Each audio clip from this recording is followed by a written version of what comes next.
Alors j'ai choisi Orphose parce que je voulais faire des missions dans des secteurs très différents et je voulais surtout pouvoir les faire à la fois en France mais aussi à l'étranger. Je te rejoins, ce qui m'importait c'était la variété, c'est-à-dire faire un maximum de missions dans des secteurs différents, sur le terrain et avec de l'impact. Étant une jeune structure A2C-AMAC, Orphose marie le meilleur des deux mondes. C'est une jeune structure avec un esprit start-up et une taille humaine.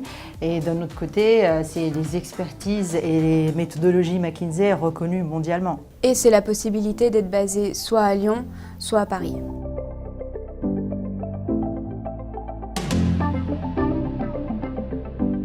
Je pense qu'il y a une bienveillance des équipes Orphose qui est peut-être spécifique au cabinet.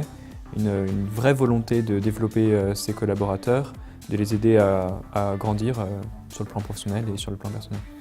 Chaque projet est différent, que ce soit en termes de durée, ça peut aller de quelques semaines à plusieurs mois, ou en termes de contenu, on va de l'agriculture au diamant. Ce qui est par contre essentiel et qu'on retrouve dans tous les projets, c'est qu'il y a systématiquement du coaching, de l'accompagnement terrain de la part des directeurs et des chefs de projet.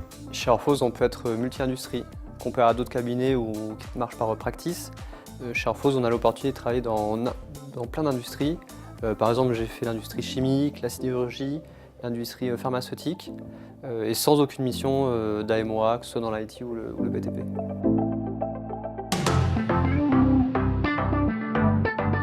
Le tour de table de vendredi, c'est vraiment le moment où on prend du recul, on dit le bon point de la semaine, le point un peu moins bon, et puis on partage notre key takeaway, ce qui est trop cool parce qu'on arrive en une séance à apprendre 20 nouvelles choses. Moi, ce tour de table, il est important pour moi parce que c'est vraiment le moment où tout le monde se pose, où on a l'occasion de partager ensemble les expériences qu'on a vécues, de pouvoir apprendre de celles des autres aussi, et puis vivre aussi des moments plus conviviaux. Quand on est un peu loin la semaine, c'est vraiment le moment où on se retrouve et c'est très agréable, je pense, pour tout le monde.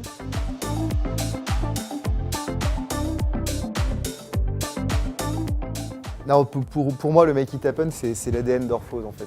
C'est vraiment être orienté vers des résultats, mettre en place des solutions opérationnelles.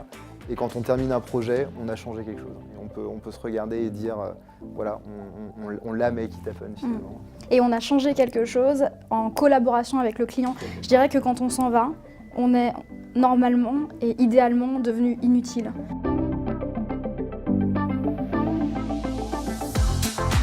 Orphose m'a appris, je pense, la rigueur, une grande rigueur dans les travaux qu'on effectue.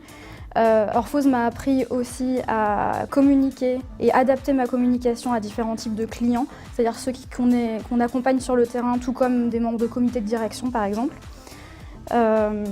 Et Orphose m'a appris à être sensible à l'impact terrain que j'apporte chez mes clients. On apprend à se remettre en question, à ne pas se reposer sur ses lauriers. Donc on va toujours se poser la question, comment est-ce qu'on peut faire mieux, comment on va avoir plus d'impact pour le client. Pour compléter ce qu'a dit Omar, je pense que ce que ça a révélé en moi, c'est aussi cette capacité d'adaptation, sachant que, par exemple, cette semaine, j'ai été 2 jours en accompagnement terrain d'une mission dans une usine, 1 jour à animer une formation à Lyon, et puis 1 jour à animer un comité de pilotage d'un projet à Paris. Et aujourd'hui ? Et aujourd'hui, vacances.